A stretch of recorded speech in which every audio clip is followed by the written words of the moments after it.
Автобус остановкага токтогондо жарылып кетти.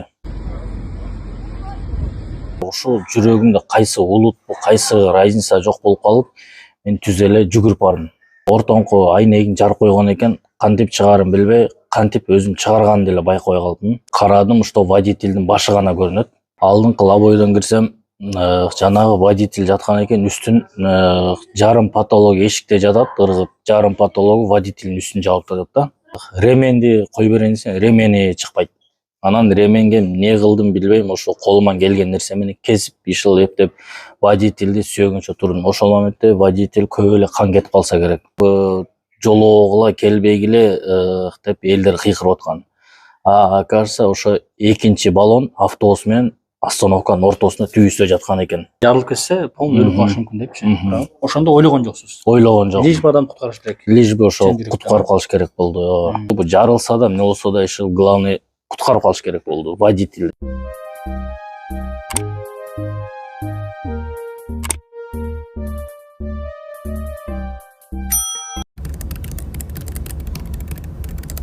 Ассалому алейкум, мусапырда эмгектенип жүргөн мекендештерим. Сиздерге Москва шаарынан кайрылып жатабыз. Бардык документтерди жасайбыз. ННН, СНИЛС, медкнижка, перевод паспорт, ТМС, трудовой договор, детский полис, регистрация 3 айга квартирага коюп беребиз, регистрация 9 айга квартирага коюп беребиз, базасын 1 ай сайын текшерип беребиз. Биздин WhatsApp связь номерлерибизге +7 936 144 40 73 номерине кайрылсаңыздар болот. Ассаламу алейкум, урматтуу Москва шаарындагы мекендештер жана жалпы кайсыл жактан көрүп жатсаңыз баарыңыздарга ассаламу алейкум дейбиз туугандар. Менин жанымда Өмүрбек аттуу кыргыздын патриот жигити туугандар, өзүбүздүн мекендешибиз. Кече жакында Москвада автобуста жаман кырсык болуп, мына ушул автобустун ичиндеги пассажирди жана ошондой эле водительдин өмүрүн сактап калган биздин кыргыз баатыр десем болот. Ассаламу алейкум Өмүрбек. Алейкум ассалам. Жакшы, Кудайга шүгүр, жакшы буюрса. Демек, ошол биз үчүн сыймык, өтө чоң сыймык да, ошол кыргыздын атын чыгарып ошол жака жардам бергениңиз. Баягы биз мигрант болуп жүргөндөн кийин ошол жакшы эле иштер болсо экен деп сиз деле жүрөсүз. Жакшы эле укса экен кыргыздар жакшы болсо экен деп ниет кылабыз да, жаман иш болсо экен деп. Ошо сиздин ишиңиз дагы бизге өтө бир кубанычтуу жаңылык алып келди да. Ошол күнү эмне болгон эле, кантип башталды, кантип барып кутарып калдыңыз, эми ошол подробно айтып берсеңиз болот. Бардыгына биринчиден ассаламу алейкум. Экинчиден бул нерсе биринчи ата энеме ыраазымын, чексиз ошо кыргыз элибизге, баарыбызга, семьяма, бир тууган кыргыз элиме. Ушул жерде бардыгыбыз кыргыз эмгектенгендей эле, мен да ошонун катарында таксист машинада ошол жакта иштеймин. Ушуга байланыштуу өткөнкү 2-числодо түшкү 12:27 болуп калган. Ошол учурда мен автобустун аркасында келаткам да. Где-то бир расстояниябыз 20-30 метр эле аралыкта болчу. Ошондо автобус остановкага токтогондо жарылып кетти. Кадимкидей жарылып кетти, Кадимкидей жарылып кетти, чтобы андан кийин мен эмне болуп кетти экен деген ойда келген жок, эмне кылган жок. Ушул жүрөгүмдө кайсы улут, кайсы разница жок болуп калып, мен түз эле жүгүрүп бардым. Жүгүрүп барып, ошол жерде эмне кылганда биринчи пассажир орус экен. Кайсы улутта экенин разницасы жок. Ошо ким болбосун чыгарганга аракет кылайын дедим, баарына жардам берип. Ошол моментте ортоңку айнегин жарып койгон экен, кантип чыгарын билбей, кантип өзүм чыгарганымды деле байкабай калдым. Андан кийин эле аны чыгарып кое бергенден кийин ичине бардым. Ичине баргандан кийин эшиктер жабык экен. Карадым, что водительдин башы гана көрүнөт. Андан кийин мен ошо кандай эшикти ачканымды эле байкабай калдым. Биринчи эшикти ачкандан кийин экинчи эшикте водительдин эшигинен кирейин десем жабык экен. Андан кийин айланып кайра алдыңкы лобойдон кирдим. Алдыңкы лобойдон кирсем, жанагы водитель жаткан экен, үстүн жарым патолог эшикте жатат, ыргып, жарым патологу водительдин үстүн жаап жатат да. Анан кийин ал водительдин жарым потолок үстүнө жаткан себебин дагы көп нерселер жаткан экен. Ошонун баардыгын алып ыргытып, анан кийин чтобы анан ременди кой берейин десем, ремени чыкпайт.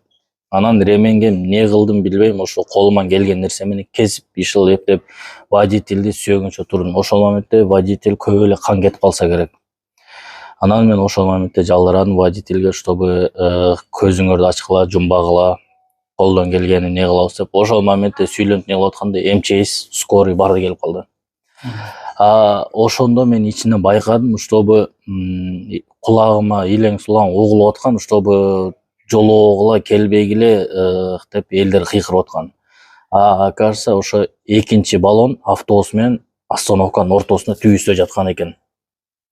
Ошо жарылайын деп, ошодон элдер коркуп да келбесе керек. Ошонун ичинде мен ошол водительдин жанында болуп, МЧС келгенче болгон аракетин кылып, чтобы водительди алып чыгып кетиш болуп калды.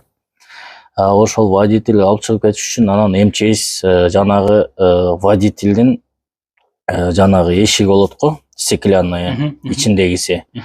Ошону ачыштыр, ачкан менен формасынан батпайт МЧСниктер. Болгону ичинде бир эле адам иштей алат экен. Анан ошол моментте ошону өзүм водительдин аркасынан кармап болушунча, чтобы андан байкадым, что водительдин кабыргасынан да бирдеңе кирип кеткен. Кан көп эле кетип атыптыр. Кыскасы айтканда бут кийимине чейин жок да. Андан кийин ошондо менен эле сразу эле жана МЧСник эмени алып келе салды. Жана пластмассовый скорыйдын жана жерге коюп не кылат го. Анысы алып келген менен деле анысы да ичине батпайт. Анан эптеп мен МЧСке айттым, что келгиле, но хотя бы бутуна колуңар жетсе, дальше мен көтөрө алам. Андан кийин мен алдыңкысына өтүп, водительдин баш жагына. Водительге мен көп сүйлөгөнүм себеби жанагы көзүм жумулуп кетсе, мен ар кандай ой кетти да, өлүп калабы депчи. Ошол себептен мен буга водительге главный, что көзүңөрдү жаппагыла деп көп сүйлөп, главный, что алып чыгыш керек болду. Андан кийин эле МЧС бутунан тарткандан кийин мен бул водительдин болушунча максимально жана нежно кармаганга аракет кылдым да. Өтө жумшак кылыпчы, потому что мен неси ооруп атканын билбейм да. Бул ошол себептен мен бул водительди эшикке чыгарып, до конца скорыйга чейин жеткирген, ошо эшикке чыгарган, эшикке чыгарып, носилкага салганда ошол баш аягына чейин ошол жерде болуп калдым. Үстүңүз кан болду сиздин дагы? Кан болду. Шоковый состояние болдум деп атпайсызбы? Ошондо коркуу сезим болуп атпыр да? Сразу эле эч нерсе ойлогон жоксуз. Эч нерсе ойлобоптум. Потому что сизден айтып атпайбы, баягы жанында тургандар кирбе деп билип аткан да, жарылып кетсе, полный өлүп калышы мүмкүн депчи. Ошондо ойлогон жоксуз. Ойлогон жок. Лишь бы адам куткарыш керек. Лишь бы ошол куткарып калыш керек болду. Болгон максималдуу ошол болуп калды. Ошол маалда дагы келип, журналисттер маалымат алып сизден? Журналисттер дагы бардыгы маалымат алганга аракет кылды, бирок маалыматты через полиция аркылуу разрешение менен анан мага келип алат экен. Мага көбүнчө жалайт ошондой келишип, анан ошол жерден интервью алышты да. Тоскоол болуп калыптыр да полицейский албагыла деп чагындай. Полицейский тоскоолдук кылган жок, болгону бул жер серьезный взрыв болгон себептен бул баладан мага бир полиция айтты, что бул бала азыр внутри страх, анан кийин шоковый состояние, көп кыйнабагыла деп мага полицияларга чейин даже сууап келип берип ошотtu да. Бирок мен ал жерде эч кандай өзүмдү жоготуу деген эч нерсе болгон жок, просто бул жерде шоковый состояние. Ошондой болуп калды. Бир оюм ошол газ баллонду көрүп деле мен деле кирдим. Ал газ баллонду мен билип аттым, чтобы жарылса да, эмне болсо да, иши главный куткарып калыш керек болду водительди. Ошол жерде мисалы үчүн сиз дагы, жанагы пассажир дагы, жанагы водитель үчөөңөр тең, Кудай сактасын, өлүп калышыңар дагы мүмкүн эле турабы? Мүмкүн болчу. Жарылып кетсе өлүп калышыңар мүмкүн эле. Ошол нерсени билип туруп кирип кеттиң. Мен билип кирдим. Анан сизге ошол эми бул эки адамдын өмүрүн сактап калды да, бул өтө чоң нерсе да. Тем более аз МЧСтер да сизден кийин келип да, пассажир куткаргандан кийин. Эми ошого бир суроо эме болуп атат да. 2 күн болды болгонуна. Ооба, кече эмес, аркы күн Балки болду. мен кийинирээк чакырып калышар, бирок эртерээк мен интервью болдум. Ошол чалып сизге ошо балки мамлекет тарабынан болсо ушундай неме кылыпсың, сен рахмат деп туруп благодарность болду элекпи? Жок, ал нерсе пока боло элек. Ал нерсени мен деле үмүт деле кылган жокмун, ачык сөз. Главное, мен ал нерсени бирдеке үмүт этиш үчүн мен ал нерсеге барган жокмун. Просто чын жүрөгүмөн, чтобы ичиндеги адамдарды аман калып калышы. Мен ойлодум, может, ичинде көп адам. Автобус эми бул средний эмес, бул максимальный длинный автобус экен. Ошол себептен мен главное, что буларды мен чыгарып кетиш керек болду. Эсти артым, что баарын аман калып калыш керек болду. Кудай буйруган экен, ошо бир пассажир менен бир водитель да. Мындай айтып келгенде бир пассажир бар экен. А так водитель, ошо водительдин үстү болуп атат да, газ баллон ошол экен. Өтө сонун. Рахмат деп айтыш керек. Өмүрбек эге, өмүрүңүз узун болсун. Ушул мигранттардын атынан дагы бир жакшы бир плюс иш кылдыңыз. Анткени ушул тынч эле жүрсө экен, ошо мигранттар жакшы эле иш кылса экен деп биякта жүргөндө сиз дагы мисалы айтып каласыз го. Жакшы эле болсо экен, эч ким бир жамандык болсо экен, бир эле мигрант что-то не ошибка кылса, бүт мигранттар кайрадан текшерүү пайда ал жак бул жак болот го. Ошол сыяктуу азыр сиздин кылган ишиңизди көрүп, бүт мигранттар сүйүнүп аткан учуру мен ойлойм. Анан өзүңүз жактанбысыз? Мен өзүм Кыргызстандан, Таластан. Таластын кулу болосуң? Таластын кулу болом. Эр жүрөк спортсмендер жактан го. Көз тийбесин. Өмүрбек сизге чоң рахмат. Ошол ушинтип ар дайым Кыргыздын атын чыгарып жүрө бериңиз. Ушундай эрдиктерди кылып, Кудай буйруса, бул ишиңиз мен ойлойм дагы да сизге бул 2 күн болупту, буйруса эми сизге да чалып калышы мүмкүн. Ошол журналисттер, башка жактагылар айтып атпайсызбы? Автобустун ошол компаниянын главный директору номерин салып кетиптир, Ооба. Ошол бурсалар да чалып, эч кандай неме эмес, балким чоң рахмат сага деп айтып калышы мүмкүн дегеним го. Алда бул 2 күн болду буйруса. Урматтуу мекендештер, караңыздар. Атайын мен бүгүн көрүп ушул Өмүрбек акебиздин видеолоруну өзүм издеп таап, тааныштарымдан сурап, номерин алдым. Туугандар, менин максатым билсин ушул кыргызстандыктар, ушул эр жүрөктүү кылган ушул кыргызстандык таксист жигит ушул Москвада ушул автобус жарылганда пассажир менен водительдин өмүрү сакталып калганын билсин, ушул биздин мекендеш экендигин, ушул мигрант экендигин деген гана максат туугандар. Анда сизге чоң рахмат, игилик. Өмүрбек дагы бир жолу бар болуңуз. Аман болгула. Дагы бир жолу чоң рахмат. Ушул жалпы таксистердин атынан ушул таксисттер көрүп өтө сүйүнсө керек. Бар болуңуз. Ушул макул болуңузга чоң рахмат. Баарына даярбыз ар дайым. Балким ушул сөзүңүз болсо, акыркы сөзүңүз айтсаңыз болот. Мекендештерге, мигранттарга. Биринчиден мекендештер, мигранттарга ошо не дейбиз, биринчи бардыгына тынччылык, ошол мекендешибизге мигрант болуп жүргөндүн баарына ден соолук. Болгон эле мен кааларым берде тынччылык эле болсун. Баардыгыбыз кенен Кудайдын буйруган ырызкыбызды, берекебизди алалы да өмүр бою ушул жерде жүрө бербейбиз. Өзүбүздүн мекенибизге барып, дальше ошол жактан эмгектенели. Пока бияк убактылуучула ошол убактылуу нерсеге тынчыраак жүргөндү гана каалаймын да. Бар болуңуз.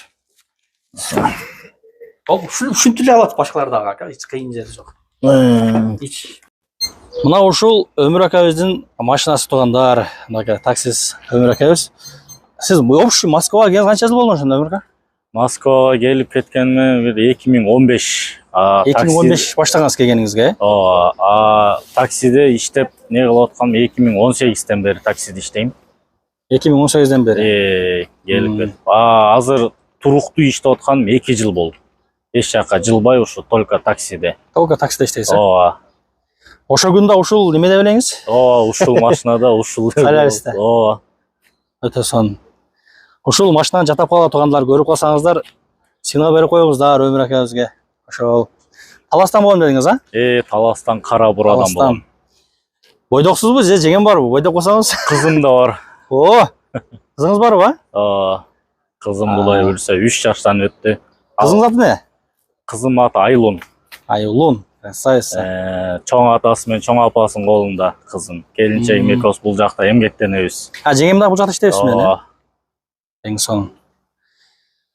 Ошол туугандар мынакей. Ошол күнү сиз баягы Ал жактан не кылып жүрөсүз элеңиз? Такси кылып жүрө элеңиз? Жок, мен ал жакта бир клиентти таштап коюп чайхана обед кылайын деп айланып жаңы эле чыгып бараттым эле, анан ошондой жарылыш болуп кетти автобуста. Чайхананы тапсыз эле да? Ошо менен чайхананы да унуттум. Үйгө барып чай ичтиңизби? Ошол күнү чын айтканда аппетитим деле болгон жок. Да. Ой басып, кан деген кан экен. Бирок эркек экенбиз. Колдон келгенин кыргыз мекенибиз үчүн аракеттендик. Өтө кыргыздын жакшы жагын көрсөтөм депсиз да, жакшы. Буюрса. Кодо ийгилик сизге дагы бир жолу. Өмүр ака, бар болуңуз. Баарыңарга ийгилик. Көбүрөөк жирный клиенттер алып жүрүңүз. Айтканыңыз. Эки дальний поездкалардан.